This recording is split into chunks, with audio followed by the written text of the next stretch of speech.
all wrong. I shouldn't be up here. I should be back in school on the other side of the ocean. Yet you all come to us young people for hope. How dare you? Boring. Boring. Boring. You got it work. Don't tell us what we're going to feel. We're trying to solve a problem. Don't tell us what we're going to feel. I'm not telling you. Because you're in no position to dictate that. Remember what you're doing. You're in no position to dictate what we're going to feel.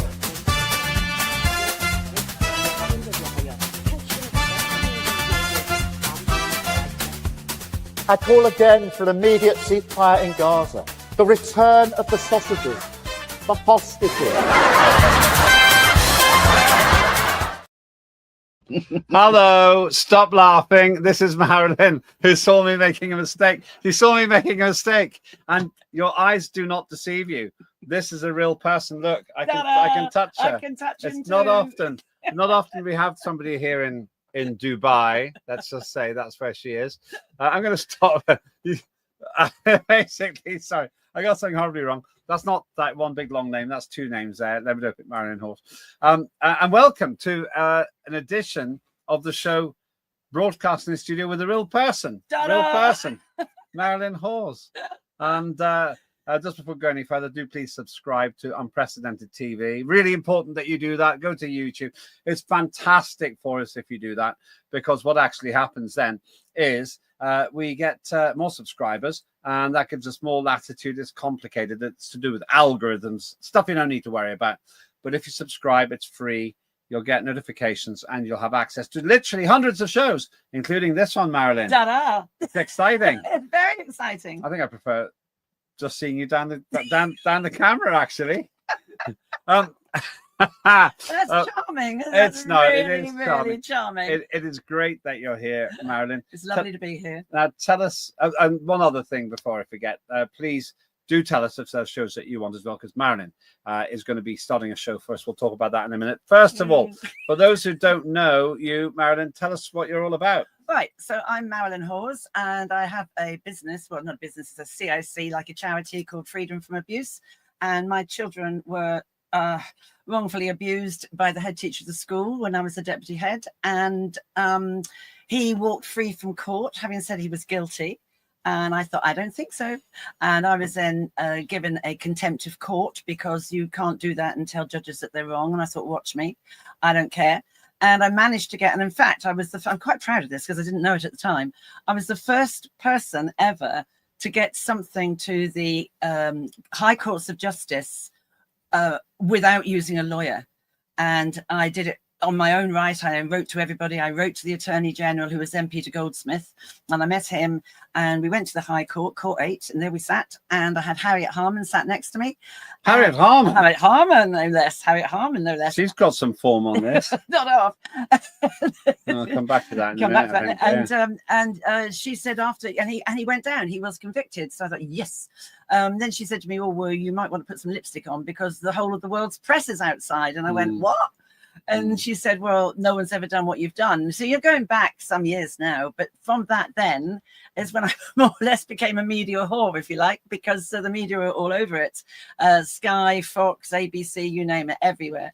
And so it's gone from there. And then from there, I don't understand what makes somebody a child abuser. So I started going into prisons. I thought, why not talk to the people themselves? Because if you're really in about safeguarding, then you need to understand where the problem emanates from and why does it and how can we, because we're not born like it. So I thought this is really interesting. And boy, do pedophiles like to talk. You can't shut them up. Oh, yes, you can't shut them up.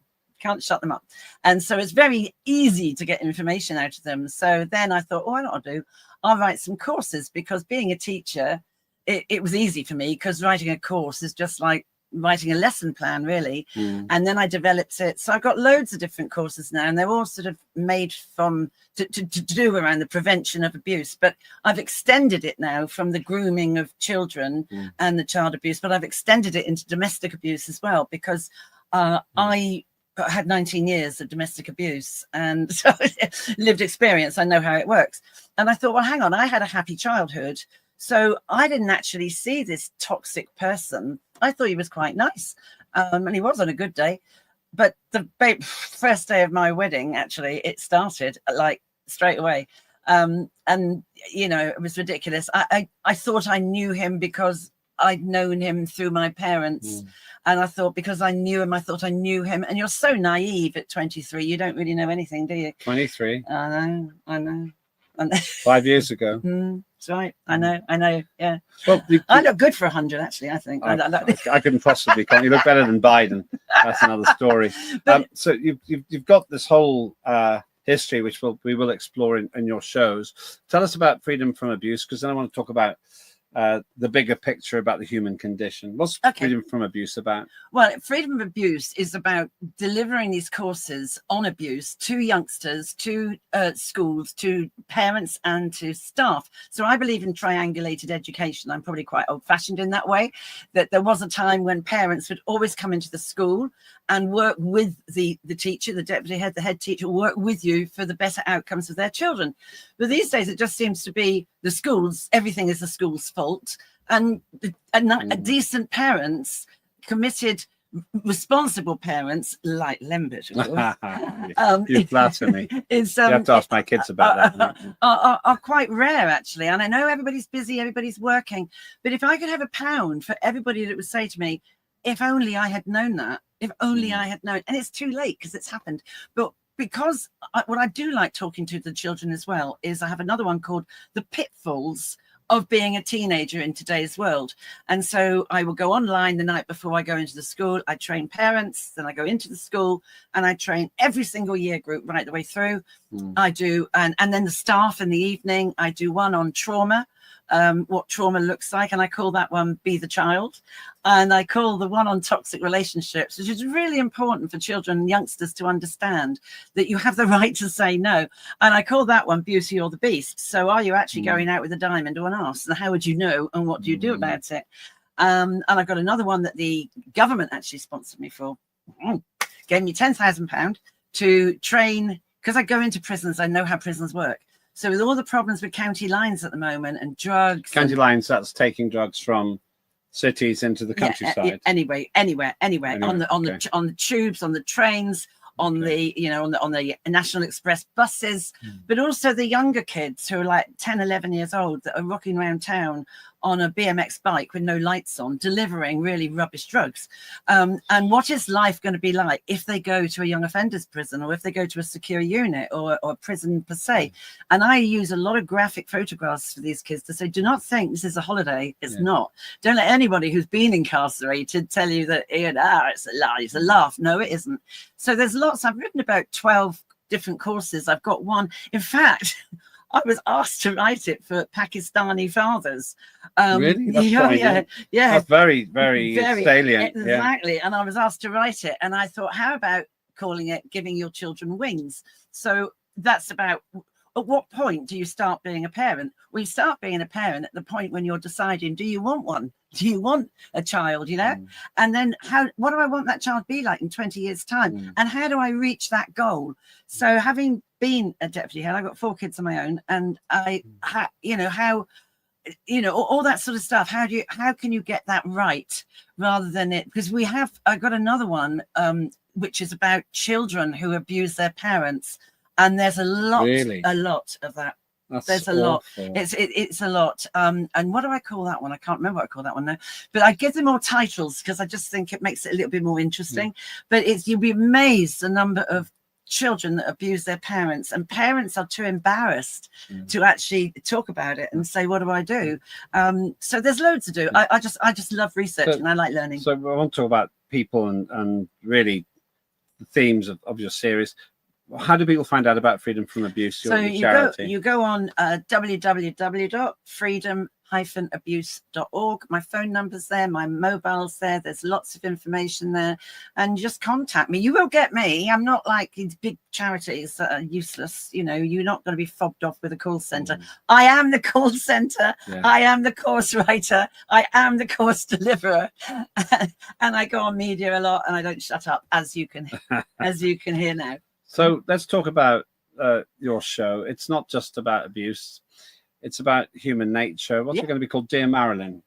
Well, So, are you an agony? Are you our first agony aunt on Unprecedented? I'm probably an agony as a pain in the backside, but but yeah, I think unfortunately, or you could say fortunately, actually, I have had a heck of a lot of lived experience. I've had 4 children. I've lost 4 children. Really? I've had 2 came out at the same time. They're twins, you see. Okay. Oh right, okay. Yeah, it's the economy of scale. Clever me. Yeah, It's saved having to do it all over again. Yeah, I got fed up with them by then. So, and so I've never tried. So we had I've lost children. I had a baby that died inside when I was 5 months pregnant. That was all to do with domestic abuse.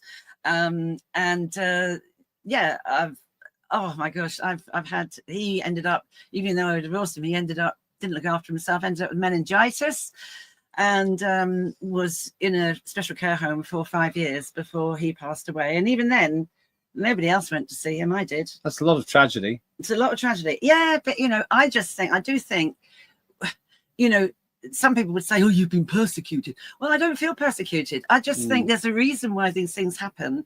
And if you can help someone. So I do a lot of training actually as well with, weirdly, and I can't remember how I got into it, with NHS students.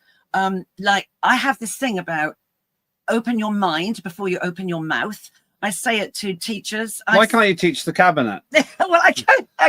Why can't I teach people like David Lammy? He needs a lot of help. Oh, friend liability like Lammy, him, Calamity Lammy. Yeah, I mean he could really use your help. I think. I mean, someone like Lammy, you just think to yourself, he just looks continuously. There he is, continuously confused, and you just think to yourself, how can somebody as confused as that in government? It's frightening. It's absolutely frightening. I mean, who wants to know that he had to buy a new suit that morning before he actually stepped up to be, like Keir Starmer? How Keir Starmer could ever have appointed him, I just don't know. Because he's no better. I mean, he is no better. Absolutely not. There he is. There he is, the man himself, our Marxist friend.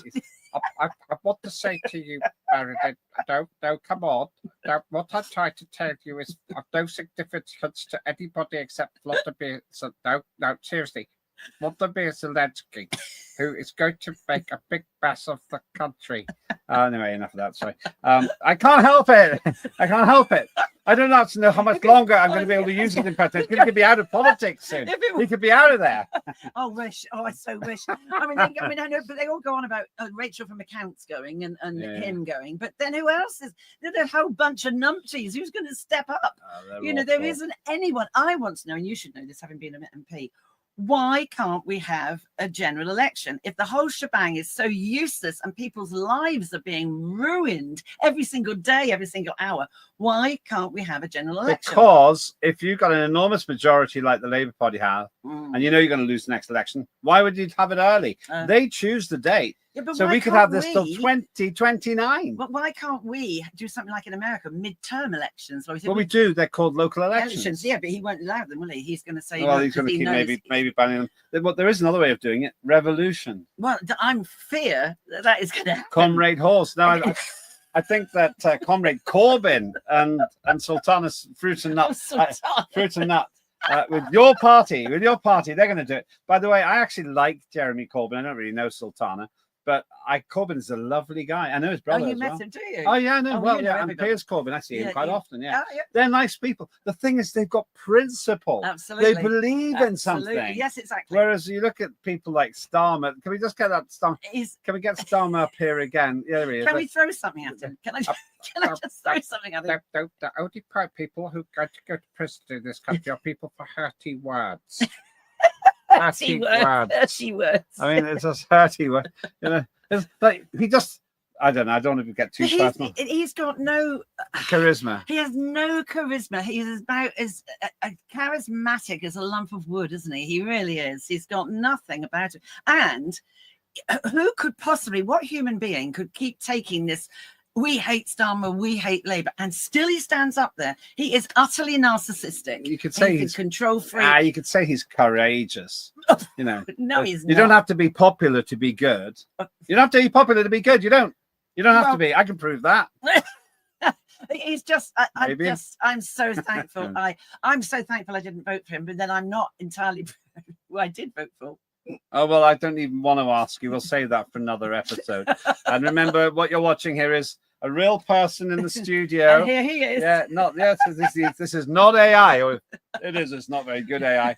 And AI, artificial general intelligence would do better than us. But some would say it wouldn't be any much nice as fun. it wouldn't be anywhere nothing like fun. as much fun. Yeah. So even though the country's falling apart, we can still laugh. Actually, I think it's the babblings of the padded cell. I don't think it's humour. No, look, I we're think we're free. all going Dubai mad. is a free country-ish.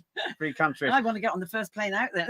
What do you mean? We're here already. Oh yes, of course Well, we look, are. we're here Yeah, already. Of course. But there's no camels. Can't see the Before we camels. go any further, camels will be provided. Before we go any further, somebody else who's free thinking. It's Claire Dire Consequences, an absolute gem, one of the anchors of unprecedented TV with Dire Consequences. Watch this.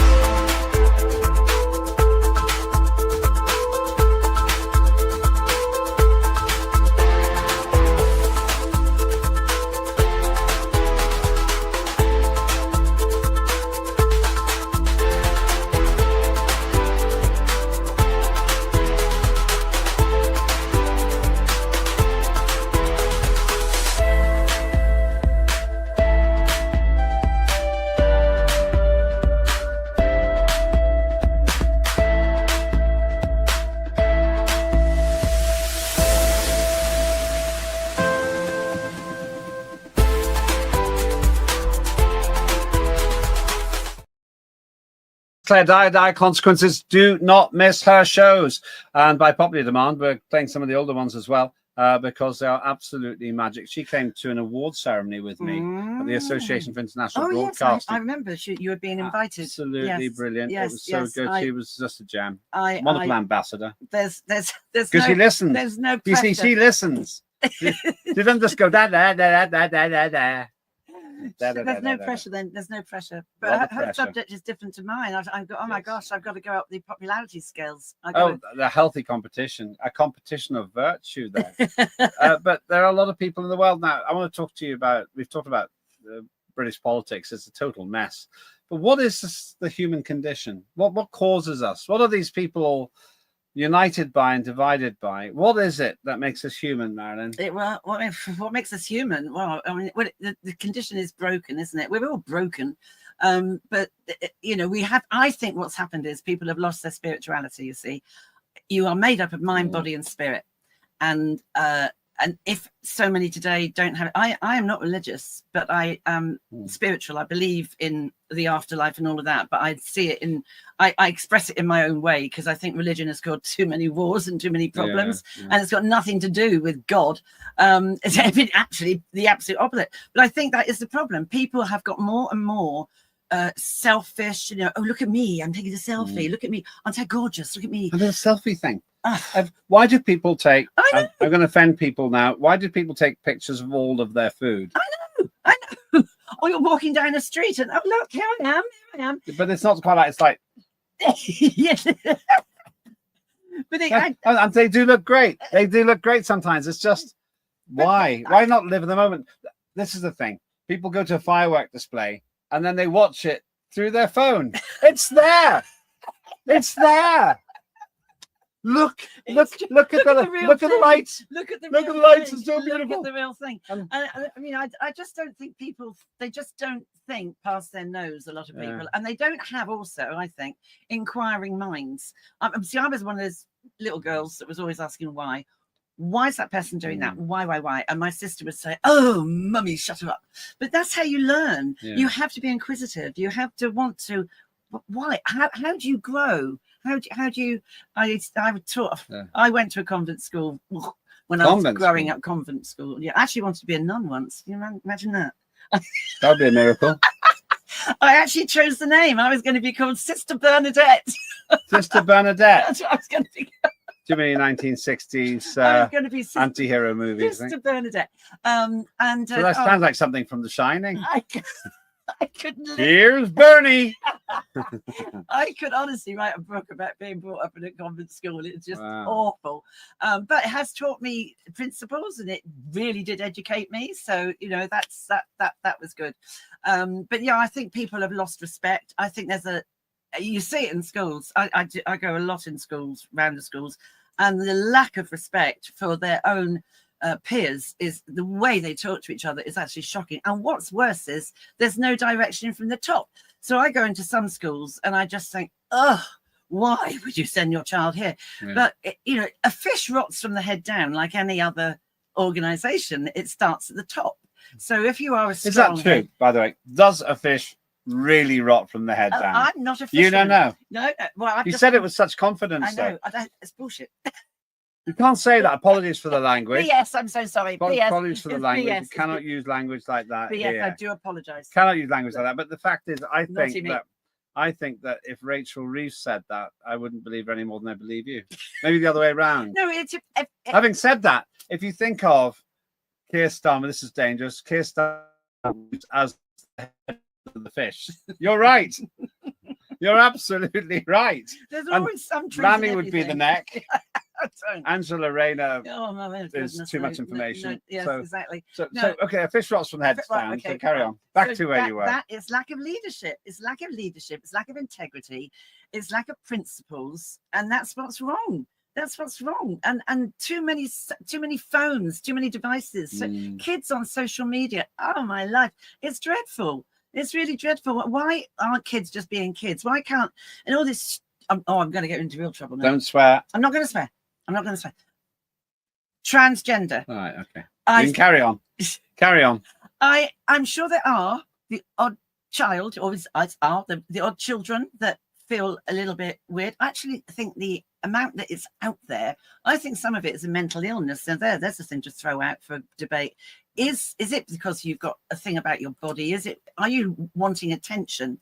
Are you? Because really, I mean, the NHS are giving puberty blockers to the kids. That really worries me. because, Absolutely worries me. To children who are their hormones are screaming at them, maybe even before then. That's the thing. Some of these people want to give these blockers to prepubescent children. 9-year-olds. As far as I can and see, yeah. That's true. And you can't change it back. And it's absolutely dangerous. And also children go through that exploration time, don't they? I mean, I Yeah. had a friend when I was at the convent school. If this was now, I would have been told, no doubt, I would have been sort of coerced into thinking I was a lesbian, because I had my friend Julie and we'd have been, 14, and we went everywhere arm in arm. We were the besties, our besties, we really were.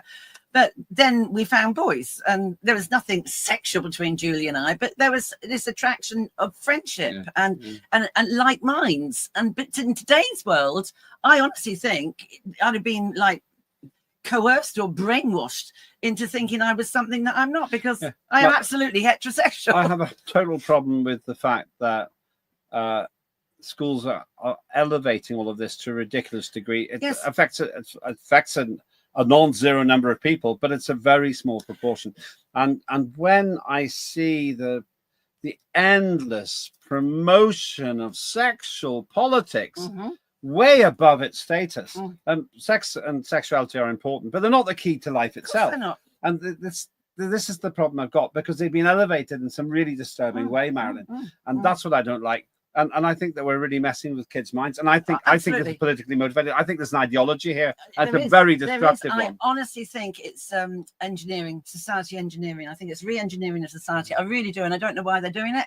But I do think there's a deeper reason for this. And I think it's awful. I mean, I have been called by parents whose children at 5 years old, they go into a school and they are actually told, and I've heard this from a school actually in Surrey, which is a Church of England school, where they've said, oh, if you feel like today, what's her name? Say Susan, or, if today you think you might be called John, you can use that toilet there. And wait for it, we won't tell mummy. And this is a Church of England school, so we're now teaching kids to lie.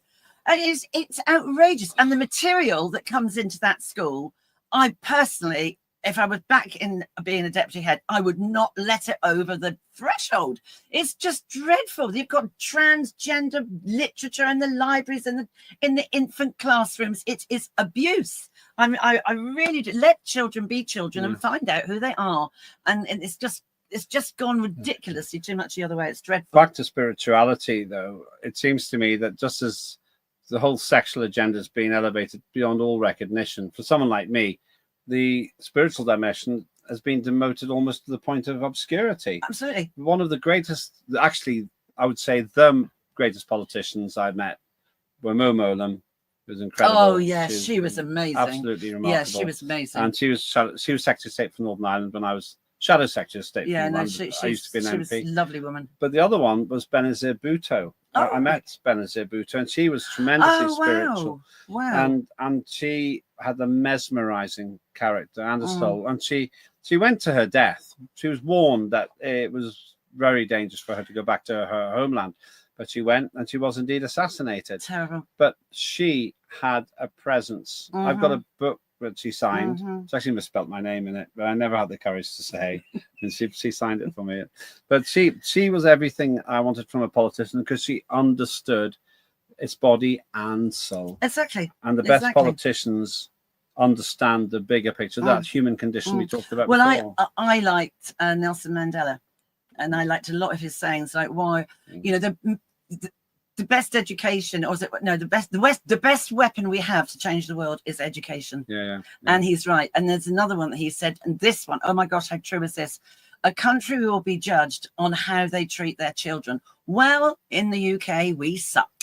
Yeah, we really do. Well, and there's another one. He said, why do we keep rescuing people downstream when we could have put a fence at the top of the stream? If you look at some of his quotes, they are really thought-provoking and so true. I really got a lot of time for him. But if you haven't got spirituality, you're like, what have you got? He started off as a terrorist. Yeah, I know. And he did a lot of time for it, and then he came in from the cold. Yeah. And I would say you're right. He's a remarkable chap, really. And so I see you on television, and I see you looking dead serious, and you're making all these heavyweight points. What's going to be the tone of your programs here on Unprecedented? Look at this. This interview contains content of an upsetting nature. This is you. Freedom from Abuse interview. Oh, I write articles for them. Well, which school staff should be trained in safeguarding and child protection? We're not listening to. Yeah, you say so in this interview. But you look very serious. Me? Yes, it's definitely you. Oh, that is me. That is founder Freedom from Abuse. Yeah, Marilyn Hawes. Oh my goodness me! Oh God, look at the hair. It's not that different. It's a bit, but I mean, I was oh, that must, yeah. Because after all this happened to me, after I got this guy banged up and all the rest of it, and I wrote a book and started doing these, I then had a nervous breakdown. Oh, really? And and I had PTSD afterwards, and post-traumatic stress disorder. Yeah. Okay. And I was terrified of driving. I wouldn't answer the phone if I didn't see who it was on the phone. I wouldn't answer the door. I wouldn't open the post.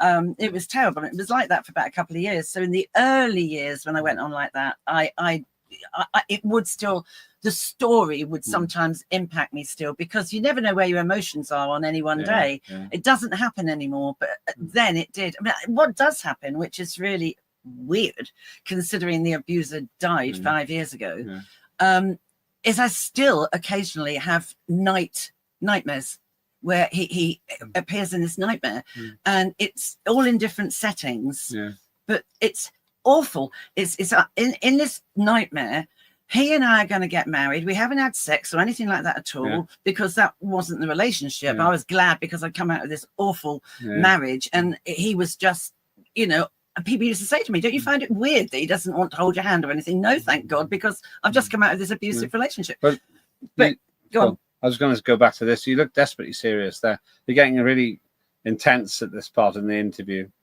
and so on. Are you seeking redemption for yourself by running this charity? I did at the start. It was my coping mechanism, because I knew it was helping other people, and I'm still passionate about what I do, but I'm not.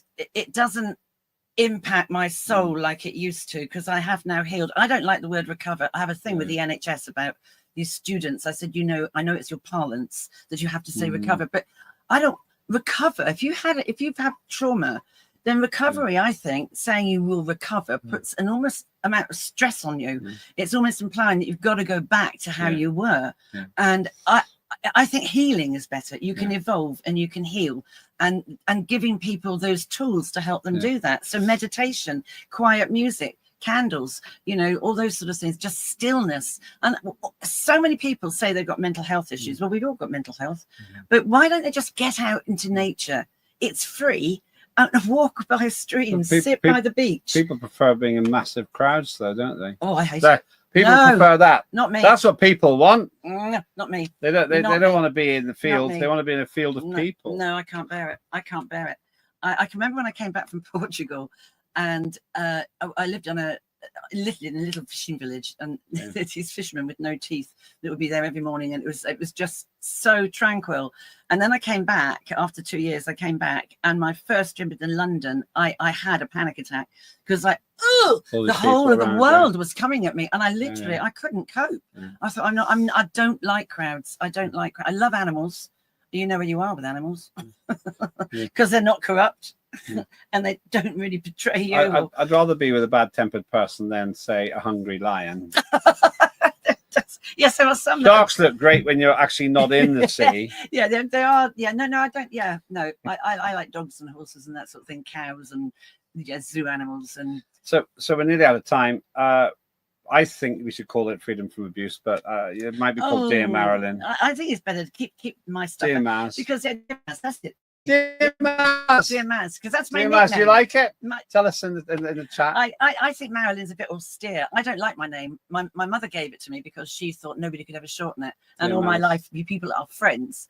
Mad Maz. I'm Mad Maz. I'm known as Mad Maz, So, but I would like to do it. It's when I go on media normally, it's to confront an awful issue in society, like the rape gangs or something, or somebody has paedophiles walked through from court. A whole new story. We're nearly out of time, but go on. But so I want to Do your pitch. Do your pitch. I would like it to someone phone in and just discuss something they've got, and maybe I can sort of, from the back of my brain, I'm most likely to have been there myself, and just chat about it. And there's no, it's not it doesn't define you. You can move beyond it and past it. You really can. But it's so important that we find resilience. Resilience is so important. Well, that is great. And Mad Maz, Marilyn Hawes will be joining us. We're going to have a go at doing that as a phone in. It's technically challenging. We're going to do it. You love a challenge. I love a challenge. And if you would give one uplifting comment to our dear viewers all over the world, what is it? Well, please follow me. Please tune in. Please put likes. I've got to get past that other lady. I've got to beat Claire her. Dyer. Claire Dyer. I'm not at all competitive. But there's a competition going to go on between us. Claire Dyer versus Claire Liar. That's brilliant. We're going to get that going as soon as we can. We're going to try and do it as an interactive as well. So thanks so much to Marilyn for coming into the studio. Look, real person. This is not AI. Have your say in the X. Oh, I feel so lonely normally, but the team, they're all right, but they're not like real people like you. No offense. No offense. Yeah. Thanks so much for watching. Do subscribe. Subscribe to Unprecedented TV on YouTube.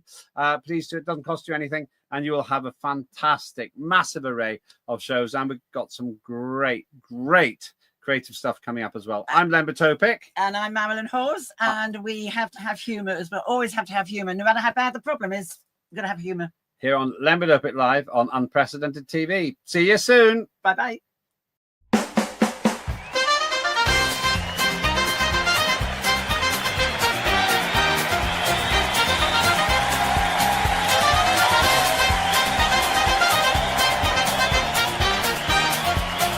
Immediate ceasefire in Gaza. The return of the sausages.